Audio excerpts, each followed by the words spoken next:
this remaining part of Tower 1. This is 47 stories tall. I think that's about 700 feet tall up to there. These are the core columns remaining. I think actually that's the top of Stairwell B where those guys survived. It just faints into dust. And you're left with these, this is from a slightly different direction, you're left with the bare columns. Looking across the river, you can see that it's dustifying. You know, this top spire, you know, you get dust trailing off it. And this series here is pretty amazing.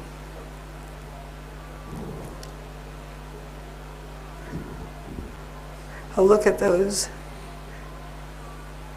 See the crisp edges of it, and then pretty soon they're not crisp. If that thing fell over, it would take out several city blocks of buildings, or you'd see the stuff left on the ground. But if it had dust on it, and you cut a 700-foot deep hole in the ground, drop that down there, you still have the problem with why is it have dust hang in the air there? How did it settle on it to begin with, to come off of it? This particular picture, looking at it close up, you'd have no dust hovering around the edges, and here you have it shooting down at about a 45-degree angle.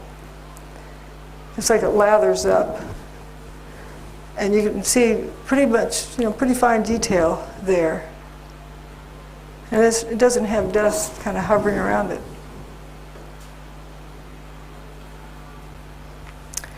This piece, this is further up before it gets lower to the ground. Beams here that are no longer here. The material is coming apart as it came down. I call this lather. Very thick dust pouring out of something, like one face and one face only of Tower 1. And you see this you know, dark stuff. That looks like a different process. Building 7, the north face, is here with broken windows. If this had been smoke in the building, normal smoke, and if there was a traffic jam, wouldn't you expect some smoke to come out of that face? The wind that day was a very light breeze, 6 miles an hour, 7 miles an hour, maybe 8 miles an hour, somewhere in there. A breeze from the north-northwest. This pours out here vigorously in a strange pattern. We'll see it twice. No. Go low to the corner.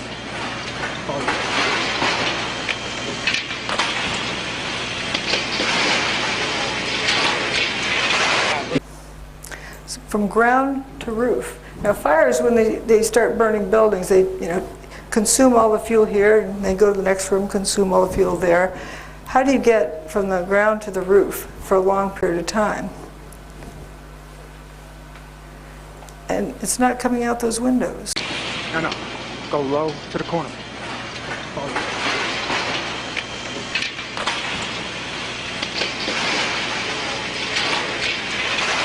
Sort of in a spiral. Strange looking to me. Dust rollout and fuzzballs.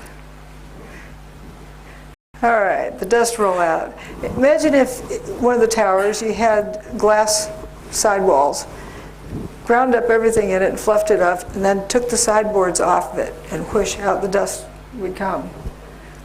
That looks like what happened to me. If it slams to the ground, then it becomes dust. It doesn't come as a straight wall. And it chases the people down the street, passes them by, and leaves them covered with dust. They weren't burned. And one of the first responders told me the dust was actually cooler than ambient temperature. He thought, maybe because it came from high up that it was cooler from high altitude. You can see where that fellow had his head ducked down, that abrupt line. And this fellow on the right, you can see where his tie was. Very abrupt line. And she's covered with dust. She's not burned up. People are just covered with dust. The dust rolled out a certain distance and then went up. It looks almost like it's, has a wall, an imaginary wall there. This grass stayed green. There's a wonderful couple that was willing to share with us a video they took of the dust rolling out and rising, and it never quite touched their window. It's bizarre. It rolls out and then goes up. And at one of the scenes, you see the grass down here. This is two of the frames. You can see the dust just rising up. Oh my God! Oh my God!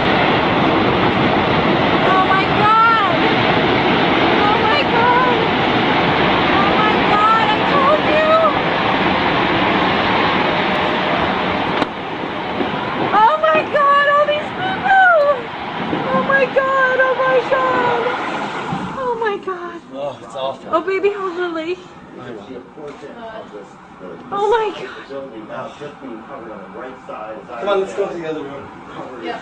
God, Is this dangerous? I think it's just smoke. There's no danger of other buildings. Is the air conditioner turned off in the room?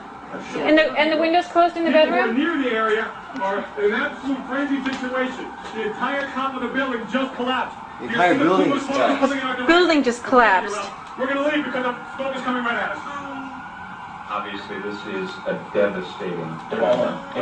They're gone. The World Trade Center is no more. We do not know at this point the extent of injuries or casualties, how many people were in these buildings trying to get out. We've seen some gut-wrenching. Oh, people are running away. They're running away. People hanging out of windows. What are they going to do? You guys got to run away. You see the obvious. Look at the plume. All right, let's go to ABC News right now. I think it's We are back going to be blown away from us. at Something 7:30 like coming through the window. No, it's the windows being blown away. It's horrific, incredible, not to be believed. Tuesday morning, you are looking at live pictures of the World Trade Center where just a few minutes ago, within the last minute actually, the second Twin Tower collapsed. Just to recap, if you're just joining us, around 8:42 Eastern Time this morning here in New York City, a plane crashed into the right Twin Tower of the World Trade Center, about 2/3 of the way up the building, leaving a huge gaping hole, a huge fire, and tons of billowing smoke. About 25 minutes later, a second jet, believed to be a 727 or a 737, then crashed in the second twin. All these people running away. Strange how it goes up and up and went down the eastern seaboard. It looks like it's on a mission. It's just strange how it went up like that. And the dark stuff going westward and the white stuff going south and up. Must be two different processes, two different things going on. It goes up to a certain altitude and then kind of dissipates. You'll see what I discovered when I went to look to see how far up it went. It's in the second part. But this is 6 weeks later. It's coming out of the wet dirt. Yeah, I wonder where this wet dirt came from. Nice, rich potting soil. This mist covering it, so it's always wet. But you have this fuzz that's coming up through the wet dirt. I was there in 2007. It was coming up then too. They'd bring in fresh dirt, stir it around, truck it back out, bring in more, over a period of several days. In and out, in and out. In 2008, I went there with Andrew, and it was coming in and out then too. Fuzz balls. That's what I call this fuzzy stuff around their feet. You see this thick haze behind where he appears to be kicking it up. That's really fine dust, but notice it's clean above his knees. How could that fine of dust have settled out of the air in 15 minutes? This is shortly after the South Tower went, but before the North Tower went away. There's other pictures like this where you see this clear background and you notice the fuzzy stuff around the feet. Then later on you notice it coming up all by itself. It appears that the coarse dust lands and continues breaking down and becomes finer dust. And it kept rising, these fumes did, for weeks and weeks and weeks. They said, fires for 99 days. There were no fires, but there were these fumes that continue coming up. Toasty cars are a favorite of many people. Now what I mean by toasty cars, they're toast, they're history. I'm not implying that they're burned, but just that something happened to them, you can't fix it, you have to get another one. It's history. I'd say that's toast. This was found over by the East River under FDR Drive. I don't know if it was toasted there or elsewhere, but it's weird. This ring around the front window, kind of strange, and this is flopped out from the rear window. What would cause it to do that? And the back end is intact, where the gas tank is, so the gas tank didn't explode. So the car is on fire and the gas tank doesn't explode. Nice rear tire. Now this car is, I think, the strangest one. This abrupt boundary. Take a closer look. Totally toasted in the front. Nice showroom kind of quality in the back, like it's got a new wax job. Totally toasted inside. And if you had a rip-roaring fire inside with the door open, it would be lapping around. If the door wasn't open, what caused that abrupt line? And if there's a really hot fire going on in here, why aren't those plastic lights melted?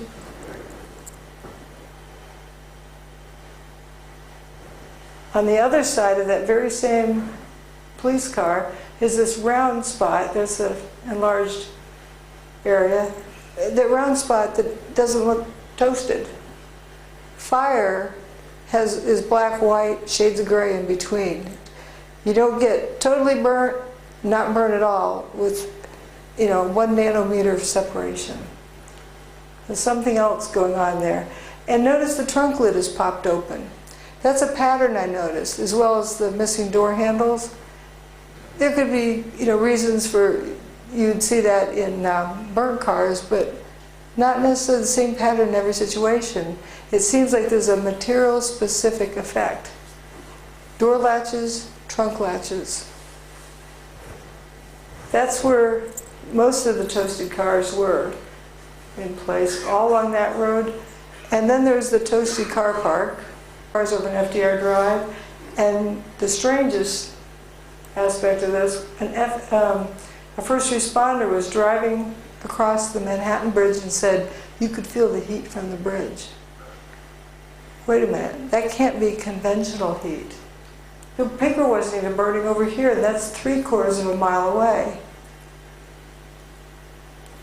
There was a vehicle seen to go into spontaneous combustion, or apparent spontaneous combustion, at the South Street Seaport. The poor fellow who saw that, people like answers to questions.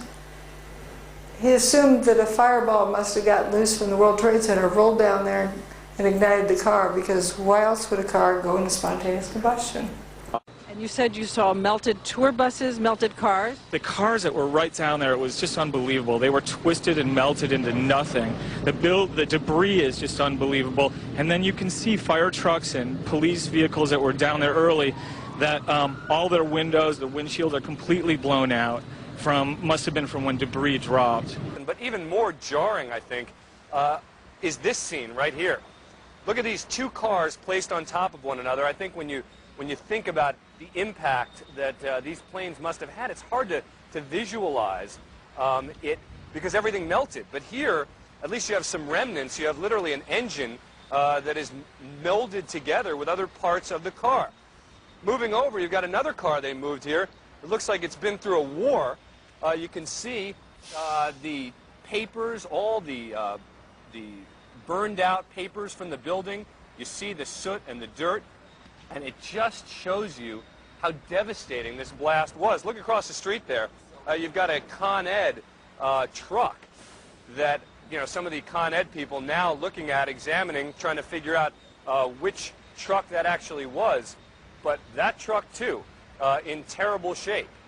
So while many of the items, the steel, was literally melted, people who have been right down next to the base of what was the trade towers say there's virtually nothing left, maybe a few flights of stairs, a few stories of one of the buildings, but that when they came down, there was so much melting and so much demolishing of any kind of structure that they cannot imagine much being left or much hope of finding anybody alive.